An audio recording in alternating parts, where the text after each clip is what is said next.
Are you all right, Doctor? Well, that was quite an entrance. I don't know. I just wanted to keep comedy going, man, for myself. I didn't want to. I just think our job is to not have a line. You know, I try to be kind. I don't want to but at the same time, it's like I have to figure. Our job is hyperbole. We work in a truth dungeon, and it's like my thing is I might be wrong, but I'm not lying, and I'm wrong a lot, but in the moment. Yeah, I think what's super important is that you made a real good distinction that you try not to be cruel, and I think I do too. And sometimes you miss, right? That's another thing about this working without a net shit. Boy, sometimes you miss. Sometimes you say something you shouldn't have said, especially in live shows.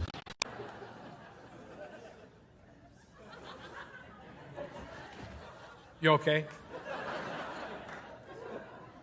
Yeah. This is exactly how I imagined it.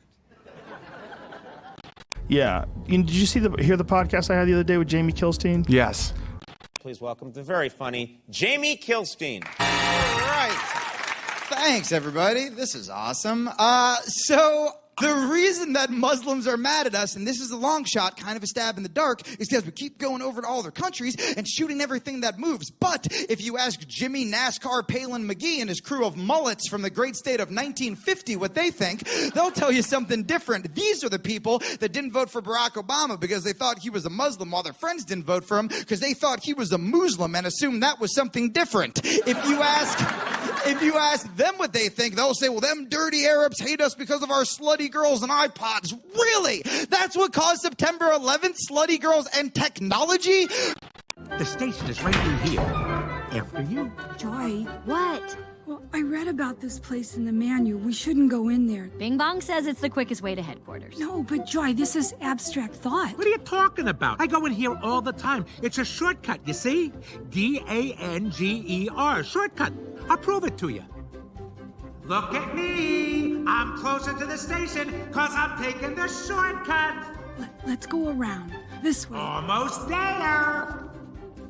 If you want to walk the long way, go for it. But Riley needs to be happy. I'm not missing that train. Bing Bong knows what he's doing. He's part dolphin. They're very smart. Well, I guess.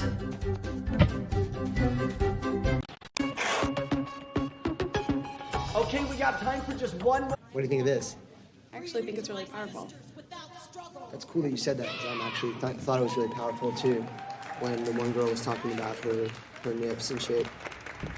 Okay. Does anybody have anything they want to share? Do you really do poetry? Improvisers. I do. And I will. We got somebody. What? Okay, we got somebody. This is a work in progress. So,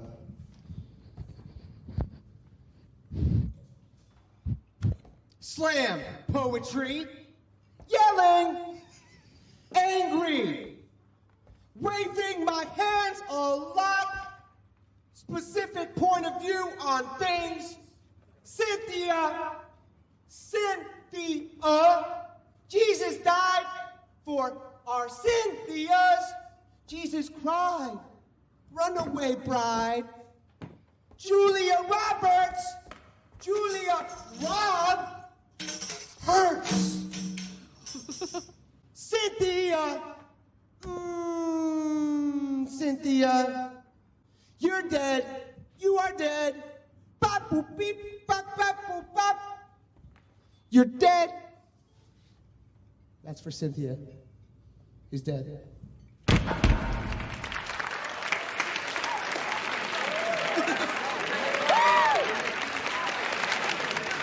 When I tell you, you'll be at headquarters in no time.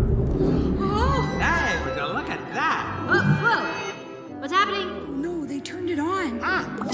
Never seen this before. My face! My beautiful face! No! What is going on? We're abstracting. There are 4 stages. This is the first. Non-objective fragmentation. All right, do not panic. What is important is that we all stay together. Hold! We're in the second stage. We're deconstructing. I can't feel my legs. Oh, there they are. Come here, me. Ow. We gotta get out of here.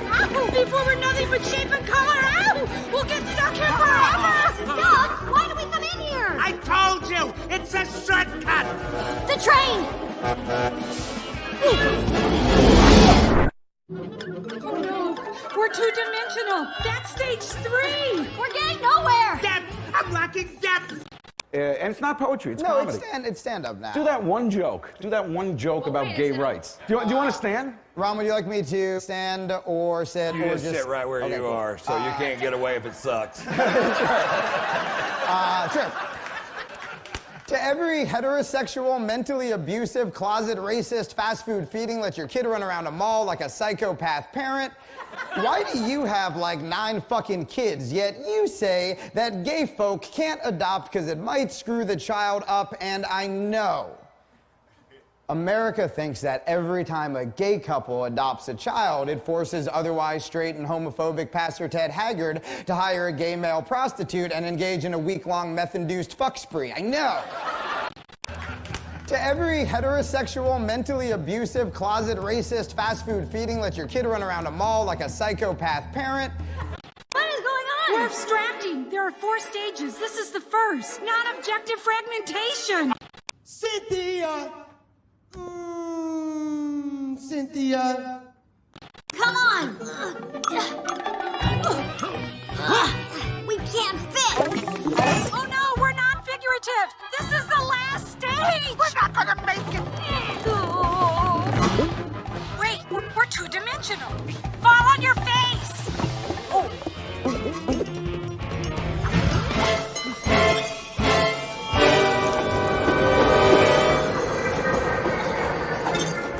Stop! Stop! Oh, no. You said there was a shortcut. I did, but wow, we should not have gone in there. That was dangerous. They really should put up a sign. How long to the next train? Who knows? But don't worry, there's another station. That way. The train always stops there, right before it goes to headquarters. If we hurry, we can catch it. This isn't another one of your shortcuts, is it? Yeah! You're not on mic, so... This student's an I know, A could you student give in me- the school. Could you maybe give me a Bible verse? Oh, that and doesn't mean interpret it or something? Yeah, could you preach for us and let us, and then tell us what it is you mean? I'm biblical.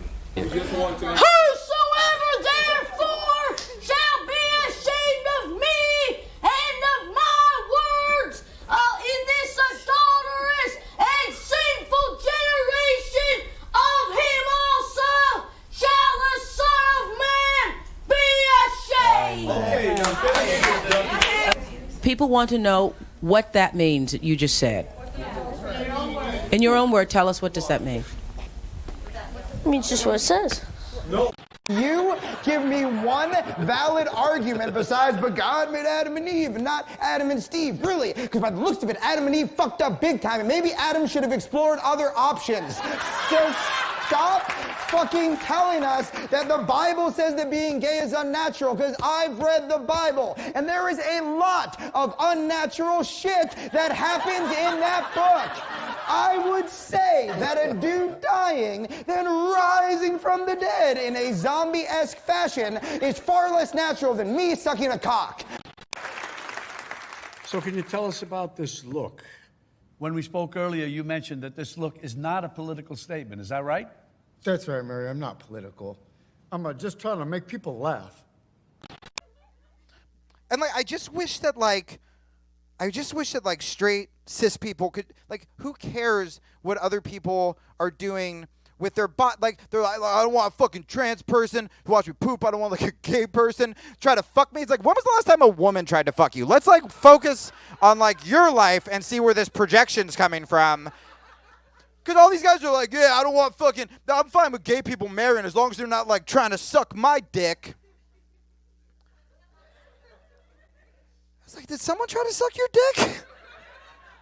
Did that happen? Because you're talking about it like it's a fucking epidemic. You're talking about it like straight people can't go outside with just troves of gay people walking around trying to snatch any straight schlong they can.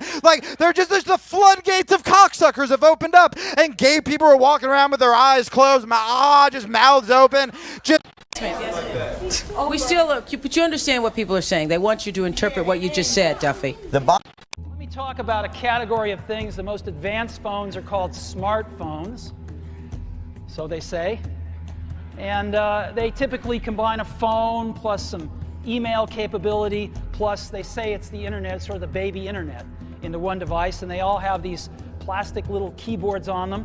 And the problem is that they're not so smart and they're not so easy to use. So if somebody was to put the question to you about the magnitude of what you think you've launched, how big do you think your product or your service is?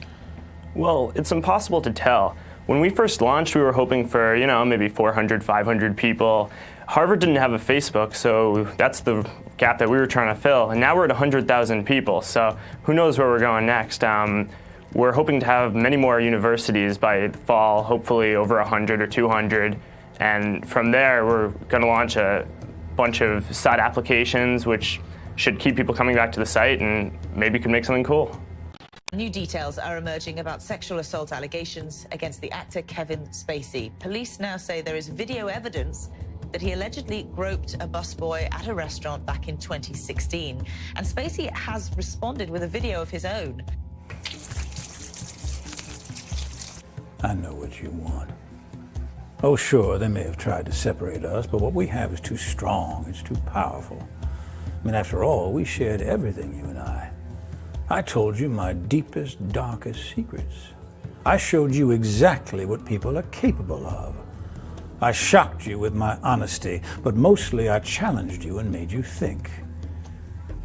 And you trusted me, even though you knew you shouldn't. The greatest trick the devil ever pulled was convincing the world he didn't exist. One story the guys told me, the story I believe, was from his days in Turkey. There was a gang of Hungarians that wanted their own mob.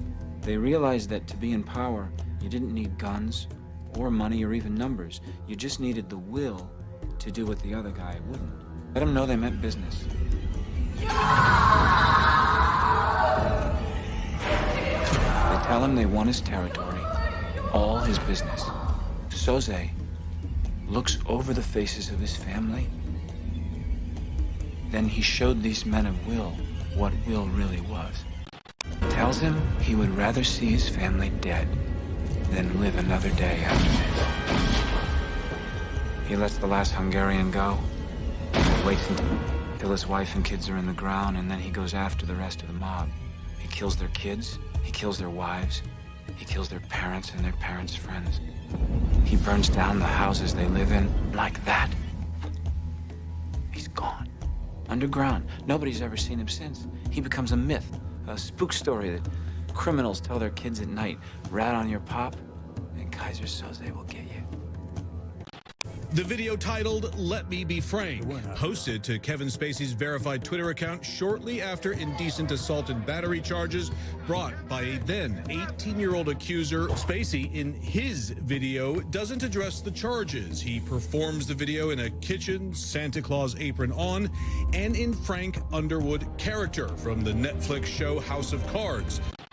Did that happen? Because you're talking about it like it's a fucking epidemic. You're talking about it like straight people can't go outside with just like troves of gay people walking around trying to like snatch any straight schlong they can. Like there's the floodgates of cocksuckers have opened up and gay people are walking around with their eyes closed, just mouths open. My name is Terry Crews. I am an actor, author, former athlete, advocate, and a survivor of a sexual assault. This past year, we have seen powerful men in Hollywood and elsewhere finally held accountable for sexual harassment and assault. We also saw the backlash survivors faced after coming forward. I wanted these survivors to know that I believed them, I supported them, and that this happened to me too. You make me feel young again. You make me feel very excited. Look at me. But don't die right now here, please. What do you mean, don't die? At the time, nobody thought much of the leering video. Of course, we have a different point of view today, considering the numerous allegations of sexual misconduct being leveled against him. We showed the video to one of Cosby's accusers, Victoria Valentino. It becomes very sinister. I can This is too sexy, I'm leaving. I'm glad you folks are here tonight, and I'm glad you're in such a pleasant mood, because I have a little story that I would like to tell you and the home viewers as well. Do you feel like a story? So there's a meeting with the guy, and it turns out, yes, in fact, he wants a large sum of money, or he's going to produce this screenplay of all the terrible things that I do. Embarrassing, terrible things. So at that point, my attorney and I say, wow, this really is hinky. All the creepy stuff that he was going to put into the screenplay and the movie. And the creepy stuff was that I have had sex with women who work for me on this show. Now, my response to that is, yes, I have. I have had sex with women who work on this show.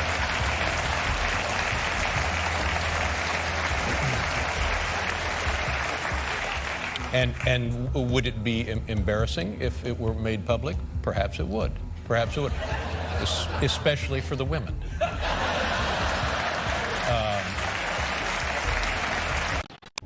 And we'd like to show it to you today for the first time. And we call it the iPad. This is what it looks like. I happen to have one right here. That's what it looks like. Very thin. I'm a little intoxicated, I'm not gonna lie. So what if it's not even 10 p.m. and it's a Tuesday night? Really? The Kirkland Facebook is open on my desktop, and some of these people have pretty horrendous Facebook pics. Oh no! Billy Olson's sitting here and had the idea of putting some of the pictures next to pictures of farm animals and have people vote on who's hotter. Good call, Mr. Olson. Not only is there no public directory, but there's no directory at all. You have to do searches, and if your search returns more than 20 matches, nothing gets returned. And once you do get results, they don't link directly to the images, they link to a PHP that redirects or something. Weird. This may be difficult, I'll come back later. Hey, shark me son. Right boy, beautiful fish. Leverett is a little better. They still make you search, but you can do an empty search and get links to pages with every student's picture. It's slightly obnoxious that they only let you view one picture at a time, and there's no way I'm going to go to 500 pages to download pics one at a time, so it's definitely necessary to break out Emacs and modify that Perl script. Hey. Hey. Can you, help me out with this? With that? Yeah, with this. What it seems to be the problem? It's just that there's, 0 dicks in there. 0 dicks. Yeah, there are, no dicks in there. Oh, it's so annoying. Can you, help me out? Can you just, stick a whole bag of dicks in there? A bag of dicks? Yeah, that would be so great. You have a bag of dicks right there.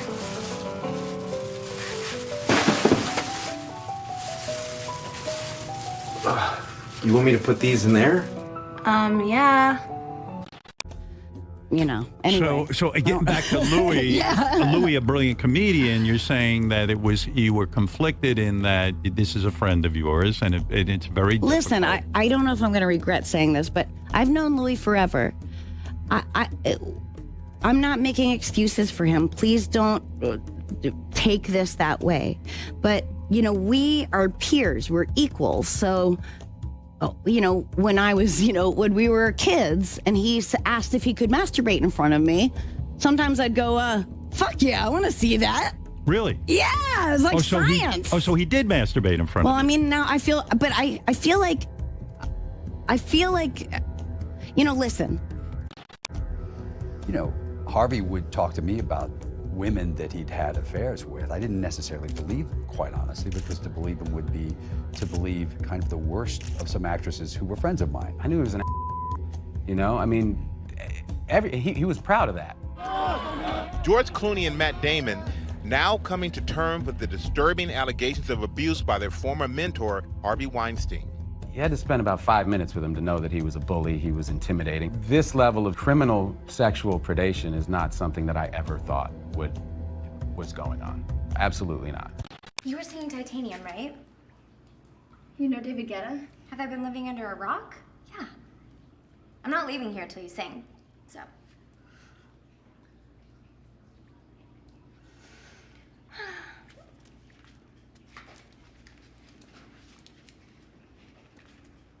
Bulletproof, nothing to lose. Fire away, fire away. Ricochet, you take your aim.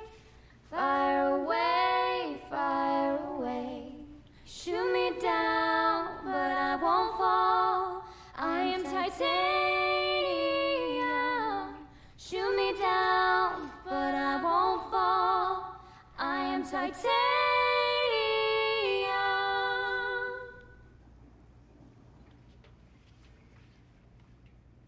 Oh, yeah. I'm pretty confident about all this. You should be.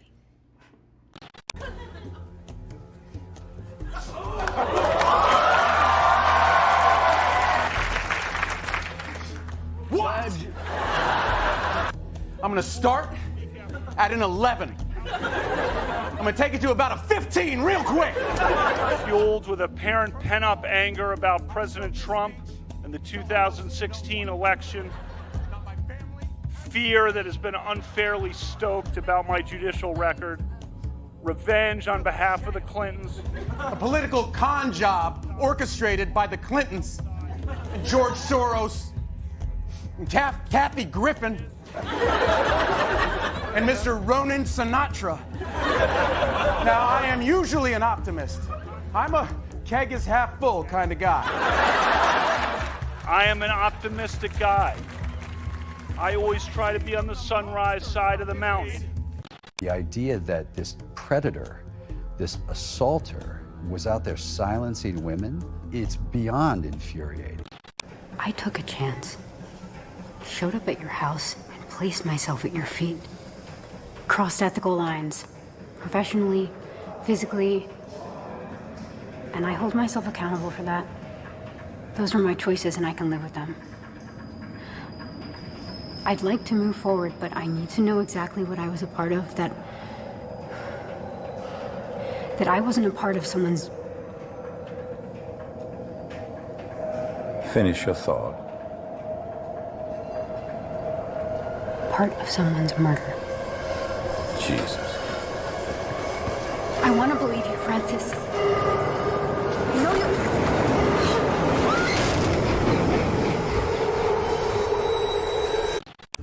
And you trusted me, even though you knew you shouldn't. They're saying that Jesus Christ was a homosexual. I'm like, is that what Netflix had to say? I never heard of Netflix.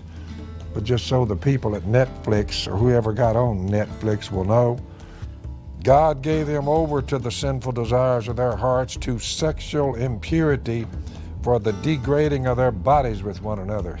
They exchanged the truth of God for a lie, which that's a big one. The one who died for sexual sins is now participating in that kind of behavior. Because of this, God gave them over to shameful lust. Their women exchanged natural relations for unnatural ones. There's your lesbians.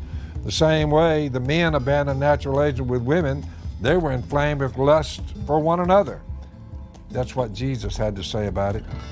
He's God in flesh who had this written down. And they received in themselves the due penalty for their perversion. Jesus died for sexual sins of all kinds, homo or hetero. Put that on Netflix. Yeah. Did you hear the podcast I had the other day with Jamie Kilstein? Yes.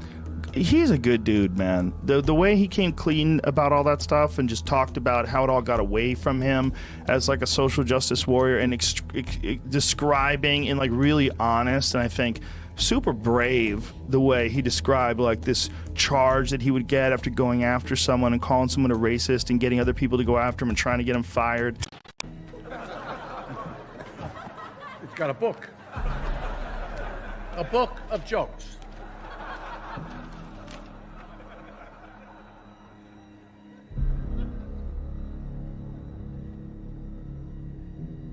Take your time. Got all night.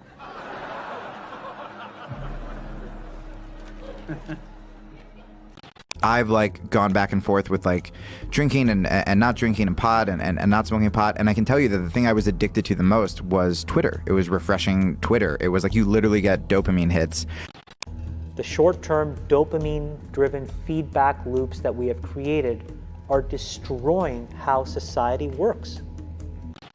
I always needed something to like define me, right? Where it's like I'm a progressive, or I'm a vegan, or I'm just jujitsu, and whatever I would become kind of currently obsessed with, I would sort of like throw the other shit away and kind of like shit all over that, because you know a lot of times I would feel like a failure. Like that's really where the progressive.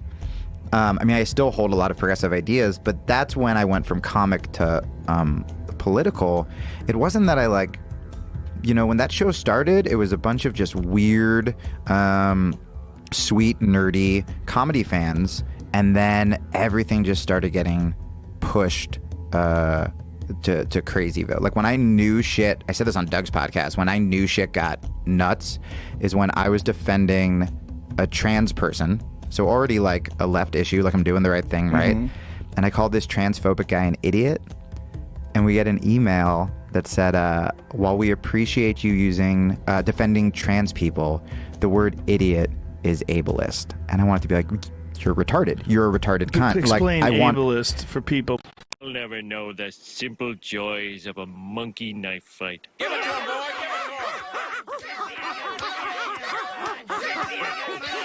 Thrust, parry, step, step, step, step. Oh, he ain't pretty no more. When I heard people say the extreme right is as bad as the extreme left, I was always like, fuck you. Because like the extreme left isn't like, you know, bombing Palestine, being like, give us free healthcare, or like let trans people piss in the right bathroom. Like, you know, even to me, the extreme left, when I heard people say it, and the reason I would scoff when someone like you would say it is because I'm like, dude, like the left should just be like stand for like equality. Everyone has the right to an education. Everyone has the right to not go fucking hungry, to have health insurance. Gay people can do whatever they want with their dicks. The end. Bye bye. And vagina. Once I kind of became part of that crew that would even shit on comedy, then it was like, well, I can watch Democracy Now! And I guess that's it.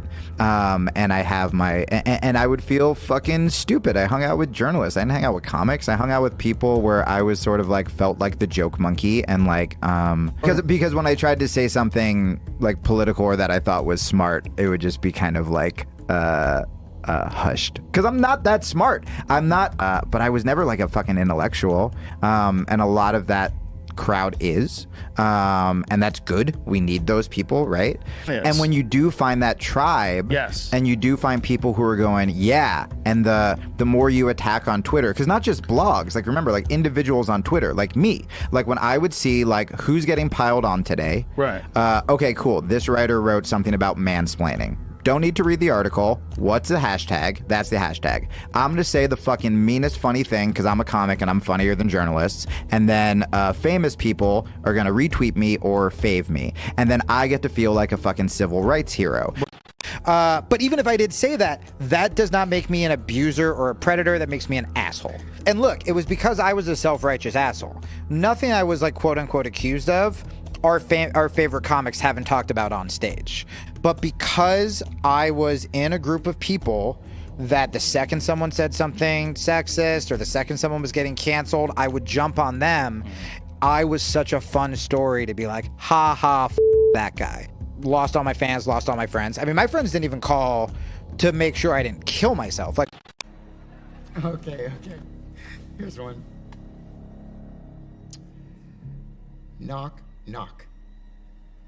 And the first thing I want to talk about today is the story around Mercedes Grabowski, otherwise known as August Ames. Ames, you might know, is a popular adult film star. She has more than 270 film credits to her name. And recently, she was on the receiving end of massive amounts of backlash for comments she made about shooting with men who perform in gay porn productions. On Sunday, she tweeted, "Whichever lady performer is replacing me tomorrow for Erotic X News, you're shooting with a guy who has shot gay porn, just to let you know. Bullshit is all I can say." And very quickly, people started responding that she was homophobic, that she was discriminating. This both from viewers and performers alike. Just to go through a few. Alexis Monroe writing, "If you have a personal problem, fine, but it's extremely rude for you to single out the gay community just because it's not your preference. You know girl is gay, right? Then homophobic much? Holy shit, this is homophobic, guess I'm not a fan anymore. Disgusting discriminator. Jackson Wheeler. The world is awaiting your apology or for you to swallow a cyanide pill. Either or will take it." Ames was also responding to a lot of this backlash, saying not homophobic, most girls don't shoot with guys who have shot gay porn for safety. That's just how it is. I don't have anything to apologize. Fuck you guys for attacking me when none of my intentions were malicious. And then on December 4th, she wrote, "Fuck y'all." And that ended up being her final tweet because reports came out Tuesday that she was dead. She had died of asphyxiation due to hanging. So after all of this, she killed herself. When Facebook was getting going, I had these people who would come up to me and they would say, you know, "I'm not on social media." And I would say, "Okay, you know, you will be." And then they would say, no, I value my real life interactions. I value the moment. I value presence, and I value intimacy. And I would say, well, you're a conscientious objector. That's okay. You don't have to participate, but you know, we'll get you eventually. and like, I don't know if I really understood the consequences of what I was saying.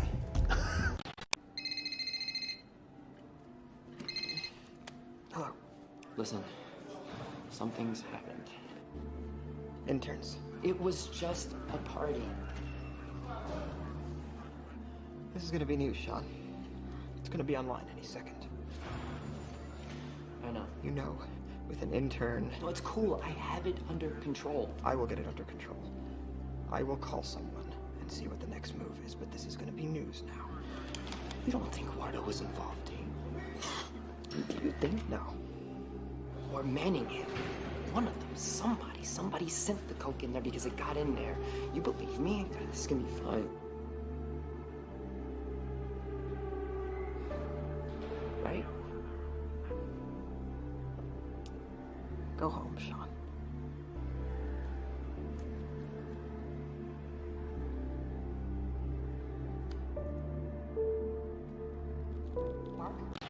God only knows what it's doing to our children's brains. You know, if the thought process that went into building these applications, that thought process was all about how do we consume as much of your time and conscious attention as possible. And that means that we need to sort of give you a little dopamine hit every once in a while because someone liked or commented on a photo or a post or whatever. And that's going to get you to contribute more content, and that's going to get you, you know, more likes and comments. I mean, it's a social validation feedback loop that it's like it's exactly the kind of thing that a hacker like myself would come up with, because you're exploiting a vulnerability in human psychology. Knock, knock. Who's there? It's the police, ma'am. Your son's been hit by a drunk driver. He's dead. Dude, it gave me a good perspective on myself. It's like when the concept of the attack dog, where it's this like understood thing where you're going to attack for the group, and then it's like, then you start seeking approval from strangers, and how much of it is actually your own opinion at that point, and that's a very, very profound thing to think about. I didn't realize that dogs feed off your vibes, you know? Like if you're chilling, they're chilling, you know? If you're sleeping, they're sleeping. But if you're a psycho like me and you're screaming at the ref on TV being like, dude, you gotta be fucking kidding me! I didn't realize the dog was over in the corner being like, yeah, you gotta be fucking kidding me. This is bullshit. I don't know what this guy's mad at, but I love this guy. This guy feeds me. Is it the door? Are you mad at the door? Yeah, I had no idea I was amping this dog up. I'm so selfishly in my own world. I'd be like on the computer and would crash and go, oh, really? Really? Dog's over in the corner with like a chew toy. Had no clue, and I went outside. We were just walking down the street, and some poor bastard comes the other way, and the dog's like, "That's that motherfucker." Yeah! Lunge at this guy. I had to pull her back. I'm like, "Dude, I'm sorry, man. I'm sorry. She's never done anything like that, right?" Looking down at the dog, "What's wrong with you?" Dog's looking up at me like, "Huh? I got that son of a bitch, didn't I? I love you. You feed me. I got you." How the hell did you see him that far away, man? Your ears must be better than mine. It's unbelievable. You know, I've been thinking about this a lot lately with this Kevin Spacey thing. This that pedophilia is horrific. We all agree. It's terrifying. It's so devastating because, as we were talking about before, if someone gets shot, you could see the wound. If someone gets raped by an actor when they're 12 years old, like, how do you fix that, right? What is that? What kind of psychic wound is that? And what I was thinking is, it's really fascinating to me that we pretty much acknowledge that pederasts were commonplace in like the 15th century, way into the 1800s, and then when you go with the Catholic Church, I mean, it is a religion built on kid fucking. It is a religion, dude. It's all that about, has a giant history of that. And it's right? because they wouldn't let the priests have families based on land ownership, and some of these moves can take a beautiful religion and make it really dark. And well, there was more than that. It wasn't just that they didn't let them fuck women because they were goddamn rock stars. The guys who held the Bible and could literally read it. Right. The average person could read Latin. They're all reading German and all these different languages. Like, they were banging everybody, I guarantee you. They had money. They were allowed to have wives. Like, do you know that, like, early popes ran armies? Oh, yeah, dude. They were nuts. They had to go to France for a little while to, like, you know, because they had so much heat on them. It's stunning to me that what we were originally talking about was, like, how common being a pedophile was. Yeah. It was, like, super common.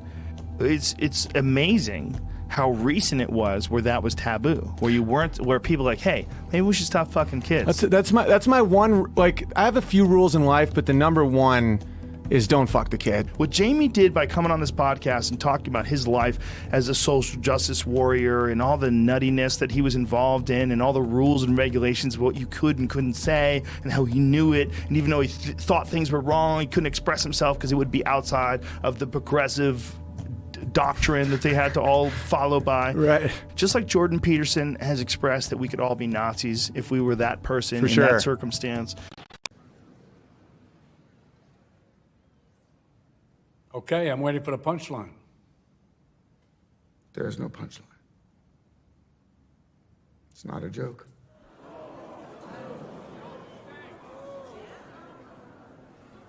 You're serious, aren't you? You're telling us you killed those 3 young men on the subway?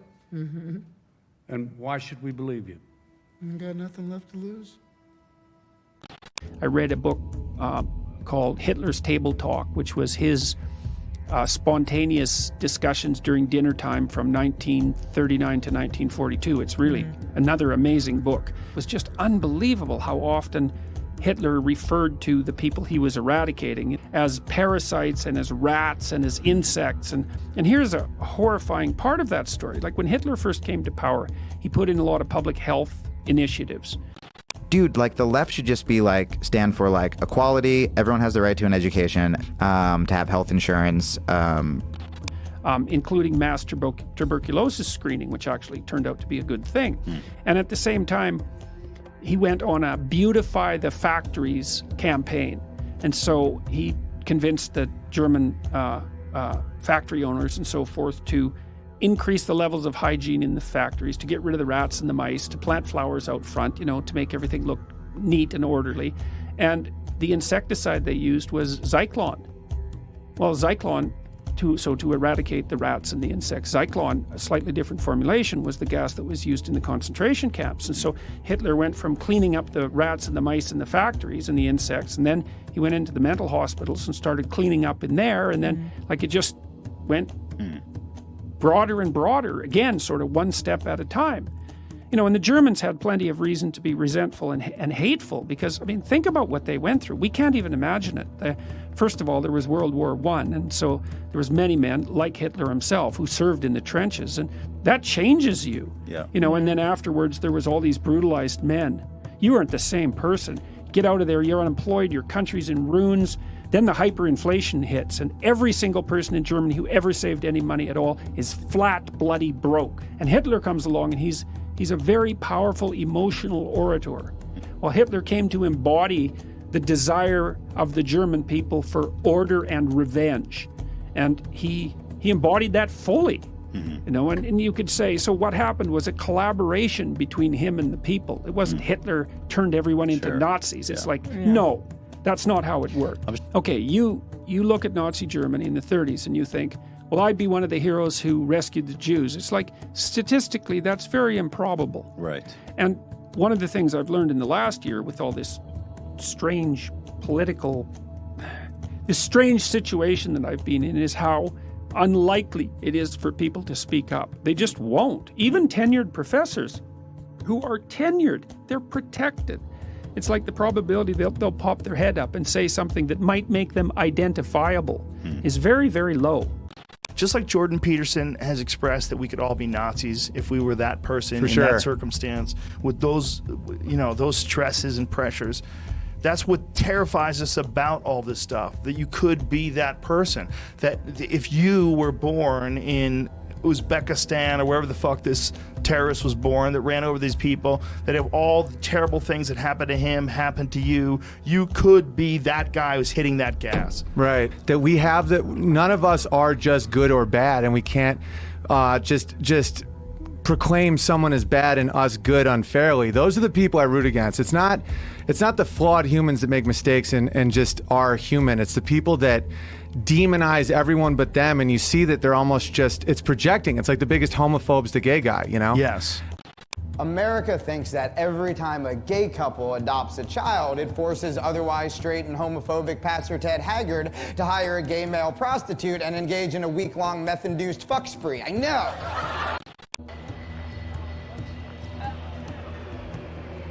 We've decided the Bible is the Word of God. We don't have to have a general assembly about what we believe. It's written in the Bible. All right? So we don't have to debate about what we should think about homosexual activity. It's written in the Bible. I think I know what you did last night. If you send me $1,000, I won't tell your wife.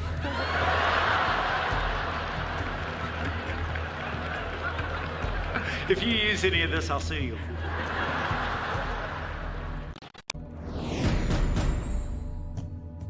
There's a balance between who we are and personal responsibility.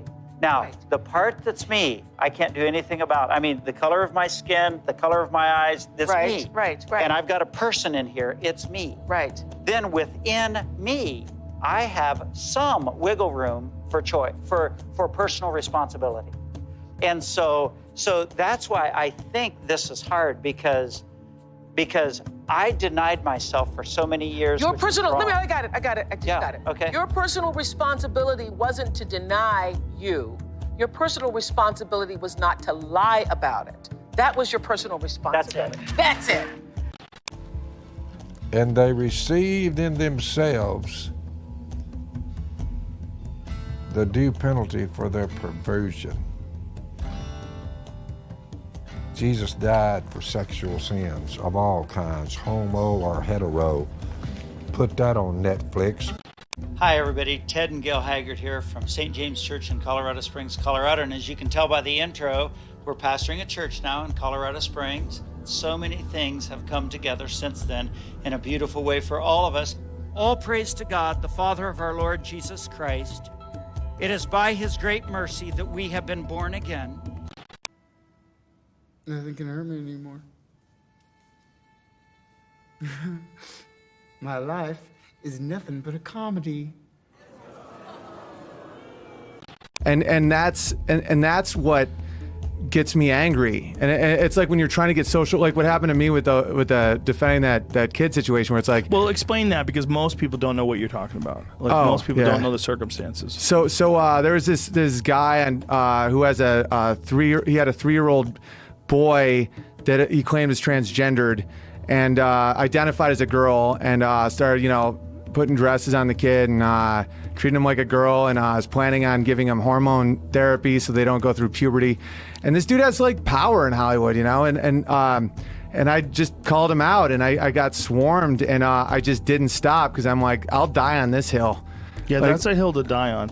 When you're deciding that a 3-year-old is done developing and understands their identity it's like fully, drives me crazy. what we're talking to is akin to like a seance where you find out that you were a Roman emperor from 1700. That fucking 3-year-old barely understands how to express himself.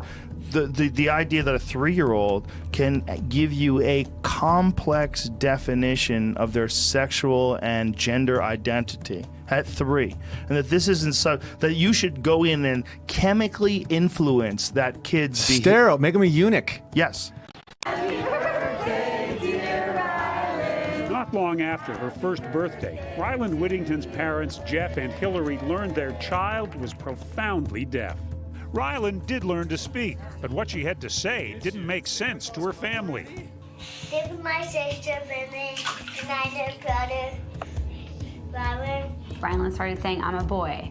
And at the time, we just thought it was cute. It was a phase. I thought maybe I would have a tomboy. It was around 3 that we started to hear it, but around 4 years old was when it got very strong.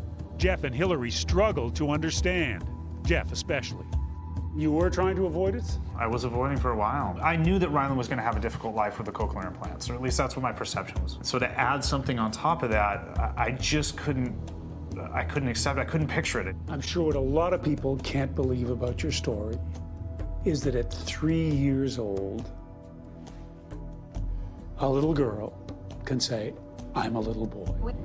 This is 8-year-old Ryland today. Over the fence. I just had a weird feeling that I wanted to be a boy. From the time you were very young. Yeah. It's a little while before puberty sets in now, but you've got to be thinking about that. You know, thankfully there's puberty blockers, which allow us to delay the onset of puberty for a period of time. I think it is really important to note that we haven't done anything that isn't reversible. And it's like, and it's a fucking insane. And it's a projection of the father's ego. It's not even like, is it? Yeah, the virtue say, oh, it's just a coincidence that it's a San Francisco like NPR guy that like everyone in Hollywood has his back for some fucking reason, even if it's a child. It's like. Because while a lot of you are public radio listeners, some of you might not have been to a comedy show before. So I thought I'd give you a few tips. Now, I know what you're thinking. A comedy show? What's that? Well, tonight you'll be seeing something called stand-up comedy, and I think you're going to like it. Now, tonight's show isn't radio. It's a live performance. You'll have to pay close attention, and you can't do the things you normally do when you're listening to NPR. That means no driving the kids to school, no shaving, no tending to your sourdough starter, and absolutely no avoiding eye contact with homeless people while being consumed with guilt over America's broken class system. And don't worry, just because we're not on the radio doesn't mean there won't be some of public radio's signature driveway moments. If you're not familiar with those are those moments when public radio's so captivating, you keep listening, sitting in your car, in the driveway, because you can't bear to go into your house and face your family again. When you're evaluating a joke, remember, it's not about how funny it is, it's how smart it makes you feel. If you hear a good joke, laugh loudly. Otherwise, no one will know how smart you are. What was the circumstances? Explain what. So this dude, John Hodgman, who I thought I was cool with, I met him doing a morning radio show, and he was like, when Mel Brooks said PC shit's ruining comedy or something, all these comedians were like going against Mel Brooks, and I'm like, wait a minute, are we the bad guys now? What comedians though? Paul F. Tompkin was talking. Really? Yeah, and I was like, dude, you're like the bad guy from Footloose now, you know? And so I'm just being open about this because it's like there's a few things I'll stand behind. Free speech, don't fuck the kids, you know. Don't hurt the kids. Don't hurt the kids. Yeah. Like just be good to the kids, you know. It's like because that's you. I mean, it's you. I mean, that's what every child is you. All of us. I know. Like, especially when you're a little tiny person. You have this insane responsibility as a big person when you're dealing with a little tiny person. And now that I have a tiny person, that's what it made me more of a man and an adult. Like I just felt so much more responsibility to be good. 100%. Because And out you here, learn on the job too. You learn on the job. Like you realize along the way, like, oh, I'm like literally dealing with a blank slate, and I can't even process this. That my fucking bizarre, ridiculous life of telling jokes, and in your case, playing songs with pianos and ridiculous shit that you say on Twitter, that this somehow or another qualifies you to raise a human being. It's so intense. It's so intense. And also, it's like I've always thought I was a good guy, but not like. I never thought I was like deserving of anything special, you know. But then once you see a kid, you're like, he's fucking pure still, man. You know, I'm like, I've done some shit, you know. So that's why I think just as myself younger, I wouldn't have been quite as like into. I've always stuck up for the underdog and people being abused and shit. But now I'm like, I have to be better for like the next generation because I see him look at me like humans can be good. He's like dad, you know, and I'm like, holy fuck, dad's a good guy, you know, and like I never really knew if I was a good guy. And then you see these people trying to exploit children, and I was just awake, you know. I'm just like, you know what, fuck you. I'm like, I don't. And then people in LA that I thought were my friends, not good friends, not like comics, but like middle management. That's what the evil is. Well, you know what it is, man? It's like supporting transgender rights eclipses all the logic involved in the subtle nuances of human behavior and sexuality. And the idea that a 3-year-old could have any notion of like what it's going to be like to be 8 or what it's going to be like to be 16 or whether or not hormonal changes are going to affect the way he expresses himself. This is footage of 12-year-old Jay, who is one of the film's participants, getting her first shot of hormone blockers. Again, at the age of 12. Today's a special day because I'm starting blockers. They like stop female hormone things. So how sure are you that you want to do this? Positive. I'm doing this for myself. This is, you know, this is what's gonna help you, okay? 3, 2, 1. Where's parts done? Breathe. Where's parts done? If you're young enough that you cry when you get a shot, I'd say you're probably too young to decide what gender you are and to start taking hormone blockers. It is the responsibility of adults to protect children, and not only has this girl's mother completely let her down, but so has the rest of society by just sitting back and allowing this to happen. Well, let me get this straight. You think that killing those guys is funny? I do. And I'm tired of pretending it's not. Comedy is subjective, Murray. Isn't that what they say? All of you, the system that knows so much, you decide what's right or wrong the same way that you decide what's funny or not.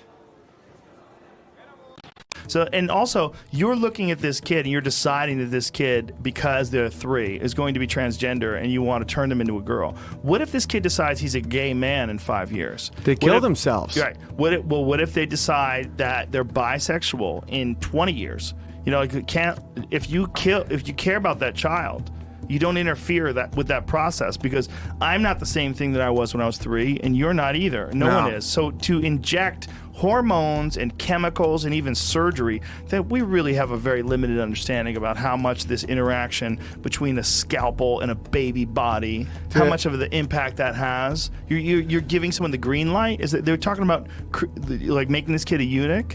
Well, yeah, they won't go through puberty. And so then it's What like... are they saying, though? What are they saying they were going to do? It's called hormone blockers. And I kept asking him directly, I'm like, say yes or no. Are you going to give him hormone blockers? Because it's fine if he wants to wear a dress, have some fun playtime, fine. But you're going to tell him he's a girl. But here's the thing, it's not even playtime. It's like, what if the kid like feels better when he wears a dress? Fine. Like, we've all decided that pants and a shirt is the way to go. And if you don't wear pants and a shirt, I know you're a homo. Like if you were sitting there wearing a big girl skirt, and what do I give a fuck? If you were wearing a kilt and I'm like, I love Scotland, I wouldn't care. But Dude, me and my brother used to piss on each other. Well, sorry, I shouldn't have said that out loud. I have low impulse That's not control. the worst thing in I the have low world. impulse But Dave, control. what I give a shit is if you step in and you in any way interfere with the physical, sexual, biological development of a child because you think it's the right thing to do progressively, that you think it's the right thing to do, the right way to approach a fucking 3-year-old. Like, you are the problem. You know, because it's like, now it's like, oh, you don't believe in making a 3-year-old a eunuch? You're full of hate. Yeah, this is not wise. And how did your agent drop you for saying a 3-year-old shouldn't be given chemicals that kill his dick and balls? Because I was rocking the boat, man. It's dude. It's and I'll die on the hill, man. I even asked my brother, my That's buddy. a hill to die on. About that you, as a guy who I've known for a long time, has been a successful professional comedian, are really always that close to being pushed aside and not given work anymore over something that's totally logical. Comedy is subjective, Murray. Isn't that what they say? All of you, the system that knows so much, you decide what's right or wrong the same way that you decide what's funny or not. Hey, welcome to F8, okay? We're gonna change the universe! I say that every year. All right, I want to start by focusing on some key issues, okay? The first is the importance of authentic identity. I am Mark Zuckerberg. And under this sweatshirt are rock solid, cut and greased abs. Yeah. But my point is our focus has now shifted from user growth to user engagement. User engagement is, of course, when Charlie Sheen gets married. Kidding! He uses drugs a lot. Okay. I'm also proud to announce some new features on Facebook. For example, a new section in your list of friends. It's called, I'm not really friends with these people. No. And also, are you sick of getting drunk and poking someone you shouldn't? Like a coworker or someone you met 5 minutes ago or your cousin? Well, I'm proud to now introduce a new feature called the slow poke. It's the only poke that takes 24 hours to reach the person you send it to, so you have a full day to sober up, realize you're an idiot, and retract the poke. The slow poke, because any dude who's had more than 2 beers becomes a raging horn dog. Yeah. It's a hypothetical slide. Okay. And now here's a song I wrote this morning at breakfast. 2, 3, 4, trail mix. It's crunchy and sweet, yeah, trail mix. Don't drop it on the floor, Andy. yeah. Andy! The hell are you doing?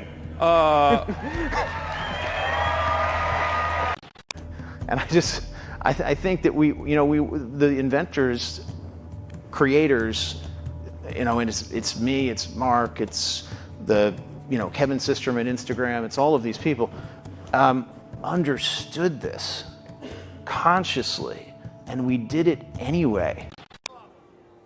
Okay, I think I might understand that you did this to start a movement, to become a symbol. Come on, Murray. Do I look like the kind of clown that could start a movement? I killed those guys because they were awful. Everybody is awful these days. It's enough to make anyone crazy. Hey, here in my backyard, people always asking me for a tour, so I thought I'd show a little bit of my house. But more importantly, I'm gonna share with you how I went from sleeping in a mobile home, with $47 in my bank account, to a place like this in Beverly Hills, Hollywood Hills, and it's a cool house. It's 56 doors, 18 bath, I think 16 bedrooms. Depends how you count them. Some of them I use as a library. Consumer internet businesses are about exploiting psychology. And that is one where you want to fail fast because, people are unpredictable, and so we want to psychologically figure out how to manipulate you as fast as possible and then give you back that dopamine hit. We did that brilliantly at Facebook. Instagram has done it, WhatsApp has done it, Snapchat has done it, Twitter has done it. So there are great examples. WeChat is doing it. There are great examples of failing fast is the right path to exploiting psychology of mass populations of people. I've been inside some of the most incredible mansions in LA. But this 31,000 square foot behemoth in Bel Air is one of the most outrageous homes I've ever been invited to see. Yes, that's a 12-foot waterfall cascading into the infinity pool and a giant outdoor gym on the roof. This is the home of the infamous Instagrammer, Dan Bilzerian. To his 27 million followers, he's known as the King of Instagram. He started his account in the early days of the platform, portraying a raunchier and more over-the-top lifestyle than Hugh Hefner. And that made him very popular. Dan, how are you? Good, how you doing? This house is a joke, man. It's too big. It's ridiculous. That's what we were shooting for. This is a bowling alley here. You never know what you're gonna get. Today it's bowling and heels. Oh, look at that. There it is. Next to his 2-lane bowling alley is Dan's 9-car garage. His $2 million vintage Shelby Cobra is on display, spinning like a work of art. This crazy chicken had 3,000 people at his last party. You know, this is where the DJs or performers set up. What's the biggest performer you've ever had in here? Cardi B, Tyga, Marshmello. Yeah, there's a lot. Yeah, if you're gonna spend $1 million on a party and somebody blows up the sofa, who cares, right? Yeah, negligible. I feel tremendous guilt. I think we all knew in the back of our minds, even though we feigned this whole line of like, there probably aren't any really bad unintended consequences. I think in the back, deep recesses of our minds, we kind of knew something bad could happen. I was right about Dan Bilzerian for representing everything wrong with social media. Who would have thought, guys? I certainly didn't see it coming that the trust fund Ponzi scheme inheriting pseudo-commando wannabe Kirkland brand Hugh Hefner was a fraud. Remember this clip? I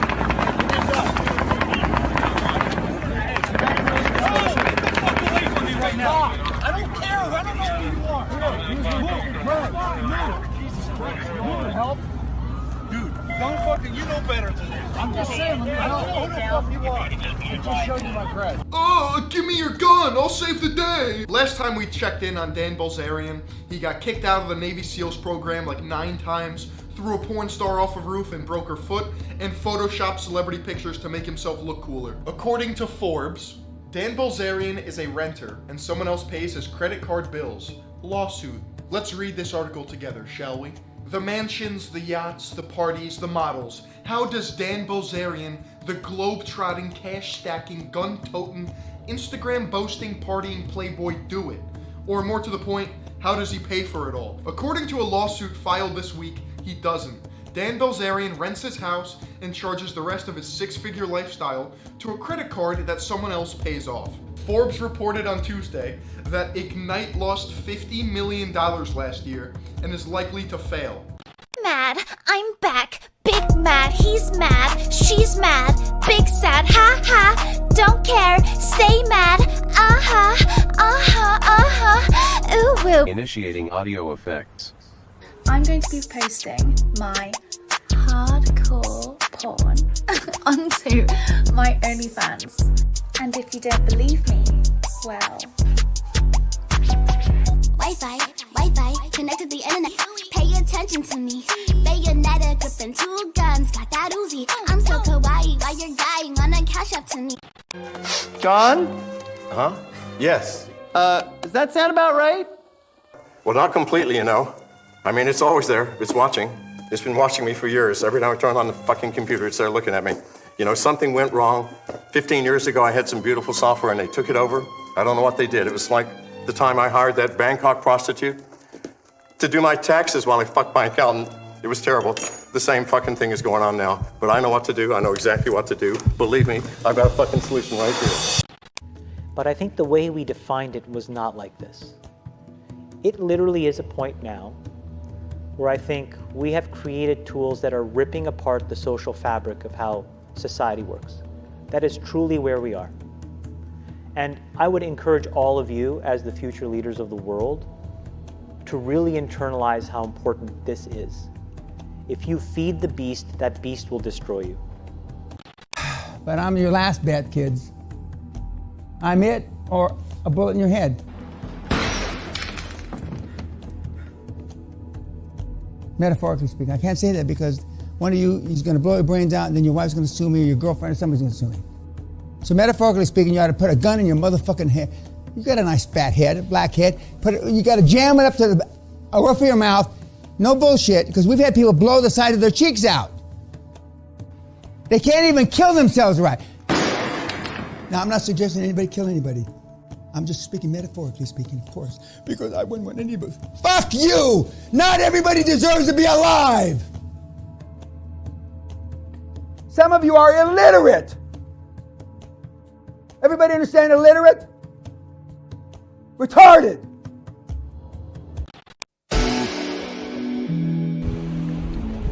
Hey. Wow. I was just resting here in the countryside, just outside of London. Thanks, Ryan, for giving me a heads up on this. I think people need to learn how to talk to people. Right. Keep talking to them, no matter what their interest is. Sales training, time management, personal efficiency, closing, negotiating, personal finance, and money mastery. These are all things that I have done successfully in my life that I'm like, hey, this worked for me. I don't know if it's going to work for you, but I know it's going to work. I know it worked for me. Pay attention to me. Pay attention to me. Well, since last time you were here, I interviewed Dan Pena. Are you familiar with Dan? Yeah, I know Dan. Okay. He said he coached 25 billionaires over the course of his life, and he talked about some of the common traits. Did Dan name any of the billionaires that he's coached? He did not, no. Yeah. It's a lot of billionaires, dude. I think there's only that means he's touched a third or something of all the billionaires on the planet. Yeah, we've raised. I'm going to raise $1 billion in cash in the next. Can you go back to the next 18 months? $1 billion. Hey, $1 billion in cash. $1 billion? $1 billion. So if someone says they're not interested, on a scale from 0 to 10, what interest level do you have? None. That is a level. Right. Okay, and then 1, 2, 3, 4, 5. You with me? A few minutes ago, he didn't know he had no interest. At least I'm on it. You see what I'm saying? You get it? Well, I wouldn't do that. I disagree with that. But I'm not saying reasonable minds can differ. I'm more about hitting massive numbers. I would move on to the next guy. The phone call should be recorded. The manager should know exactly what they opened with. But in the real world, though, that's not possible. In my real world, it's possible. I know, but in your real world, maybe it's not. But in your real world, everybody's using drugs. So in my real world, fucking nobody's using drugs, and you're going to set the intention. Hey, I'm calling because I want to get you on this program. That's the reason I'm calling you. Now, the key to making money in a situation like this is to position yourself now before the settlement. Because by the time you read about it in the Wall Street Journal, it's already too late. Then you wait. You wait. And whoever speaks first loses. You don't know, right? They gotta think about it. They gotta talk to their fucking wives or the fucking tooth fairy. Point is, it doesn't matter what the fuck they say. The only real objection that they have is that they don't trust you guys. And why should they trust you? I mean, look at you. You're a bunch of fucking sleazy salesmen, right? That you finally found a broker on Wall Street that you can trust and who can consistently make you money. Sound fair enough? No, yeah. I gotta say, I'm pretty impressed. I don't know, what are you thinking? Kevin, you give me one shot here on a blue chip stock like Kodak. And believe me, Kevin, the only problem you're gonna have is that you didn't buy more. Sound fair enough? Shit,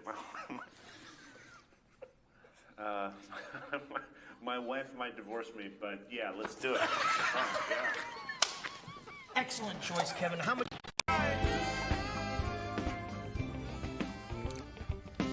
I also gamble like a degenerate. I drink like a fish. I fuck hookers maybe 5-6 times a week. I have 3 different federal agencies looking to indict me. Oh, yeah. And I love drugs.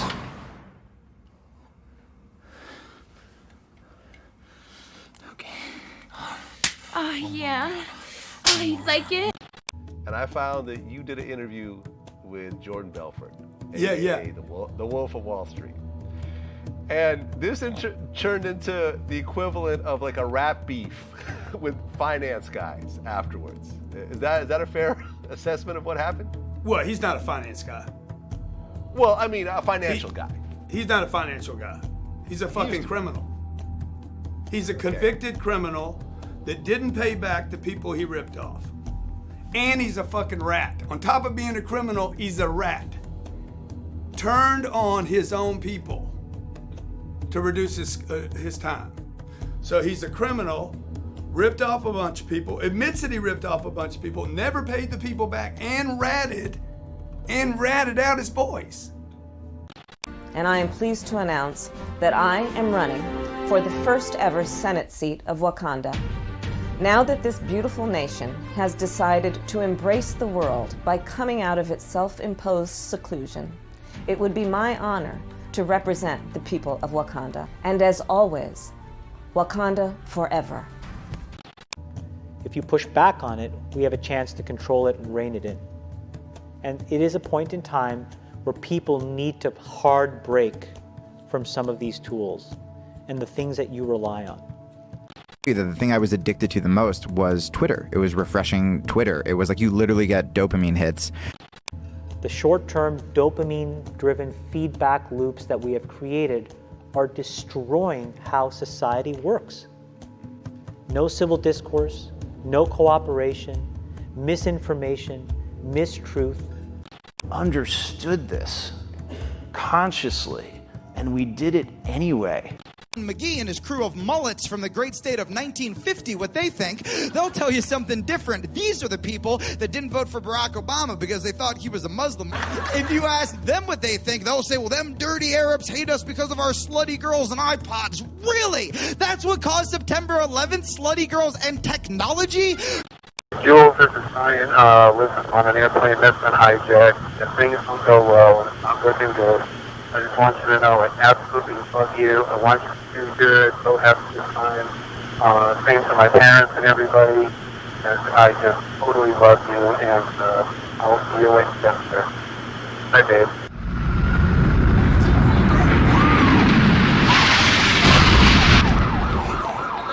What are those people going to do?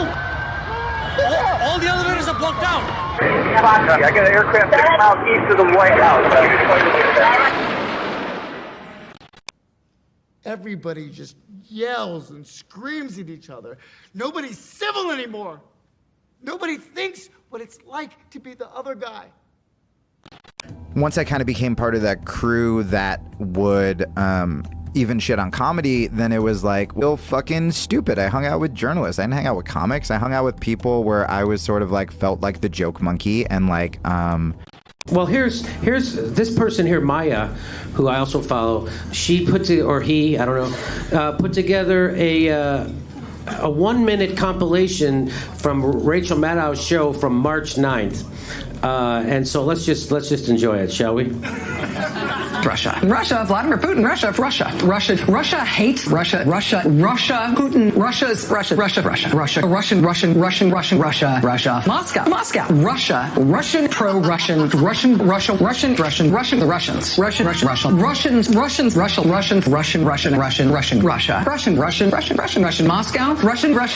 Putin, Russia. They're the adversary. They want to bring us down, the Soviet Union, Russia, undermine the West, Soviet communists on the left. Russia. That does it for us tonight. We will see you again tomorrow. Was that from one show?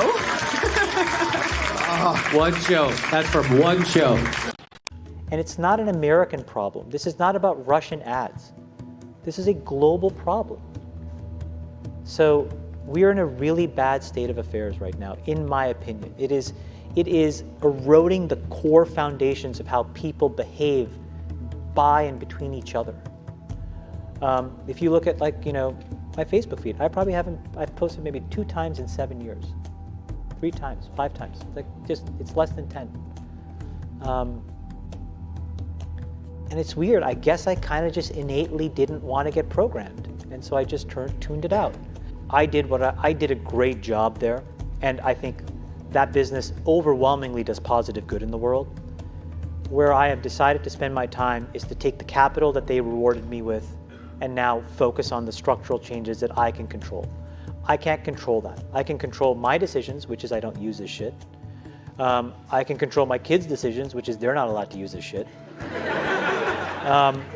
And then I can go focus on diabetes and education and climate change. And that's what I can do. But everybody else has to soul search a little bit more about what you're willing to do, because your behaviors, you don't realize it, but you are being programmed. Okay, so that's it. You're crazy. That's your defense for killing 3 young men? No. They couldn't carry a tune to save their lives. Oh, why is everybody so upset about these guys? If it was me dying on the sidewalk, you'd walk right over me. I pass you every day and you don't notice me. But these guys, what, because Thomas Wayne cried about them on TV? You have a problem with Thomas Wayne? Yes, I do. Have you seen what it's like out there, Murray? Do you ever actually leave the studio? What's wrong with Facebook? Well, the Facebook that exists today is not the Facebook that we founded in 2004. And the one that we have today, I think, is far too big, it's far too powerful, and most importantly, its CEO, Mark Zuckerberg, is not accountable. Chris Hughes was Mark Zuckerberg's roommate at Harvard. The first 3 accounts on Facebook, 1, 2, and 3, were test accounts. Mark was user 4, I was user 5. Every single time there's some new headline about a privacy scandal or an election that's going on, I do feel a sense of responsibility. I'm angry at Mark, and I'm angry at a lot of Facebook's leadership for taking something that held so much promise and could have been so amazing and sacrificing quality, security, stability for clicks. There's a lot of people that are, not happy or going through things, and they interject a certain amount of negativity and hatred through these devices. Yeah. These devices are the easiest way to touch everybody. So when you're just consumed on that shit all day, you start to see yourself being a part of the negative shit. Yeah. So what I've learned to do is go, I don't need to see that. I don't need to see that shit. I don't pay that any mind. I don't read that shit for what? It's not helping me. It's not making me better. It's not pushing me to new limits. If anything, it's taking up just creative space by me literally spending time going and navigating through what I think is a bunch of bullshit. Yeah. So I don't let the device beat me. And at one point, I definitely did. At one point, it was everything. It was, now I separate it. I know. How'd you break clear of it? When you realize what it is, when you see the bad, when you see the bad side of it. I thought the other day, it started to click. Like, how did we function without? I want to go backwards a little bit. Yeah. It's still there. I still need it. I still think it's dope with all of the things that we can do on it, but I still want to be able to put it down and step away from it. I want my kids to be able to step away from it. That's why when I come in the house, my phone is up. Because I can't bitch and complain at y'all about being on your phone. If you see me doing the same thing, you're just starting to see yourself become a little older and wiser, and just really see the times for what they are, and see the direction that we're going in as people, and just hope and pray that we find a middle ground, because I think right now there isn't one. Yeah. That's what I'm feeling now. Everybody just yells and screams at each other. Nobody's civil anymore. Nobody thinks what it's like to be the other guy. You think men like Thomas Wayne ever think what it's like to be someone like me? To be somebody but themselves? They don't.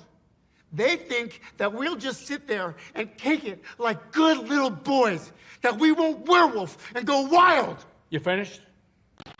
You just heard the White House talking about Twitter fact-checking President Trump and his tweets. I talked with Facebook CEO about that very issue, as well as the president's threat to shut down social media platforms.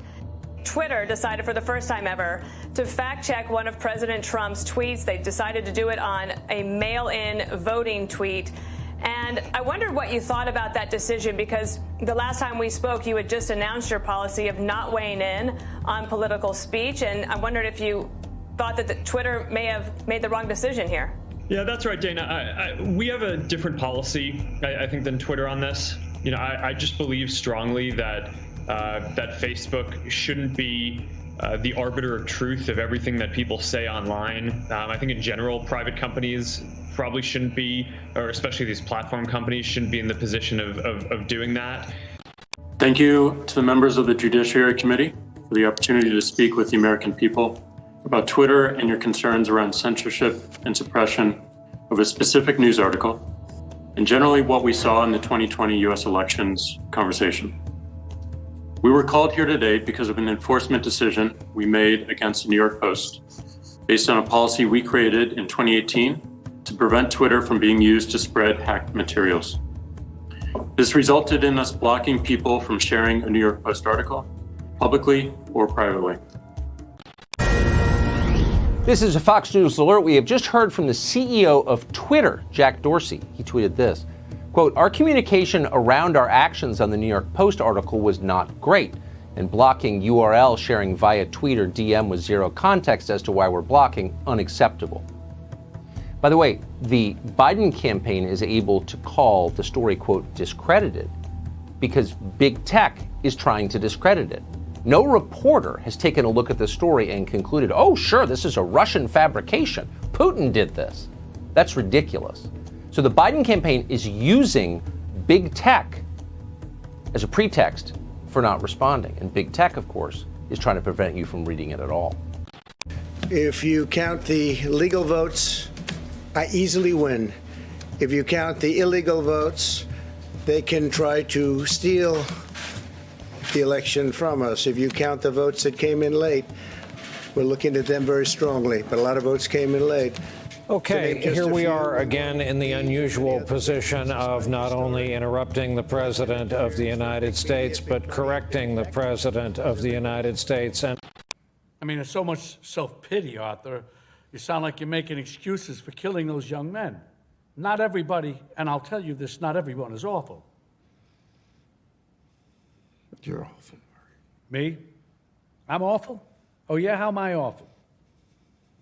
Hunter has revealed that there is a federal criminal investigation into his tax affairs, and further reporting reveals that federal authorities are now, quote, actively investigating the business dealings of Hunter Biden, and that these focus on his business dealings in China. A lot of the stuff that we talked about here on the show in the year preceding, which we were told was Russian propaganda. It was and debunked, so much more. Sagar. Debunked. No truth here. And all that. Oh, it's like totally 100% true, and the FBI was investigating it. They had to go, quote, covert, because they didn't want to influence the election, something I actually support, by the way, after what happened with James Comey and all of that. But yeah, they've been looking into this for 2 straight years, ever since Peter Schweizer's book. Playing my video, inviting me on the show. You just wanted to make fun of me. You're just like the rest of them. You don't know the first thing about me, pal.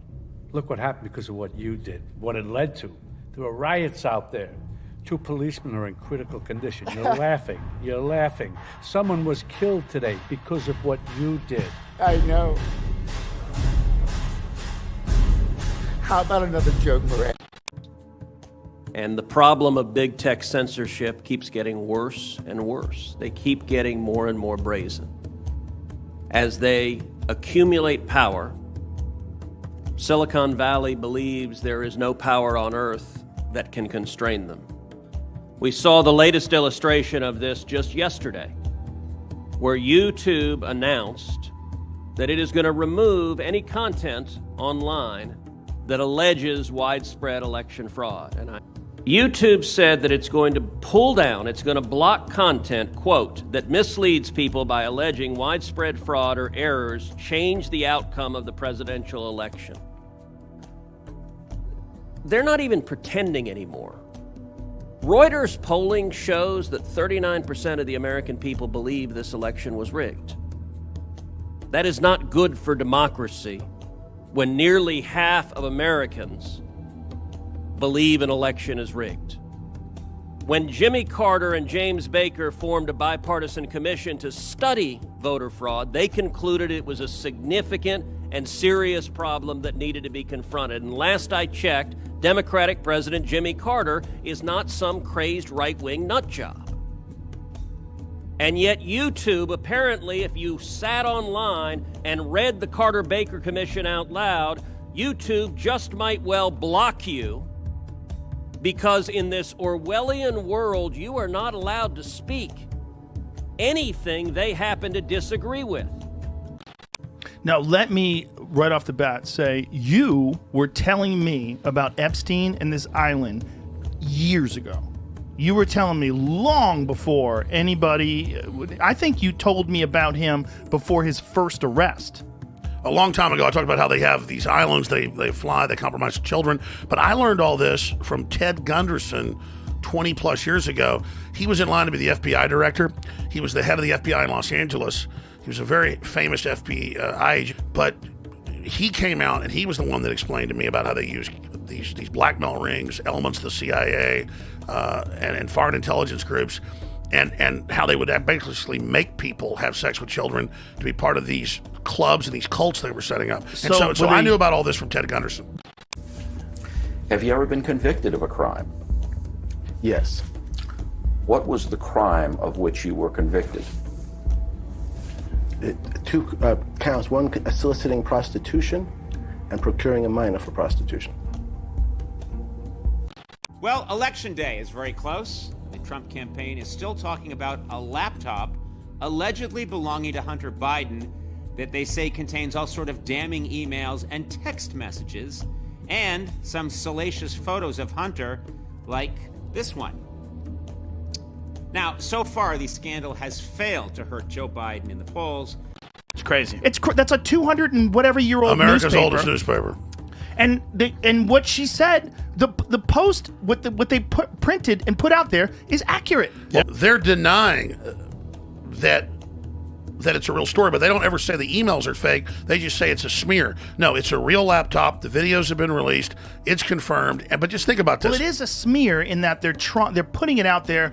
They're timing it. Sure, but they're not denying. But they're not denying it's real. No, it's real. Well, if I was Putin, I would deny it too. Listen, Putin has got to love this. If I was Putin sitting back, watching these fucking people eat themselves alive and destroy the First Amendment, destroy democracy. Yeah, it's great. I'm sure they have a hand in it. I'm sure China has a hand in it. I'm sure Iran has a hand in it. This is what the intelligence communities have been telling us for a long time now, is that it's not just one foreign company or foreign country that's trying to fuck with our democracy. It's multiple. The idea that the Russians have a monopoly on this. No, I think we've had enough of your jokes. What do you get? I don't think so. When you cross a mentally ill loner with a society that abandons him and treats him like trash. Call the police, I'll Gene. tell you what you get. Call the police. You get what you fucking deserve.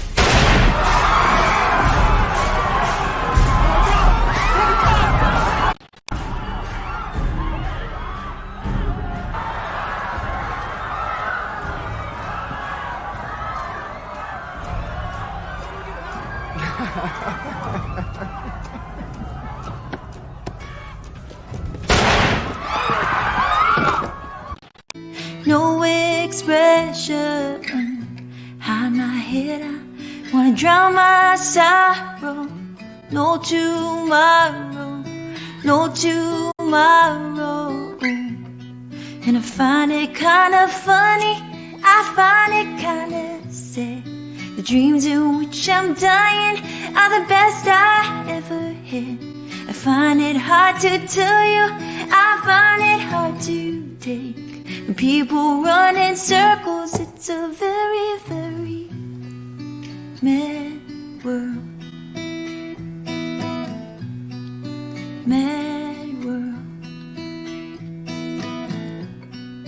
Large and open.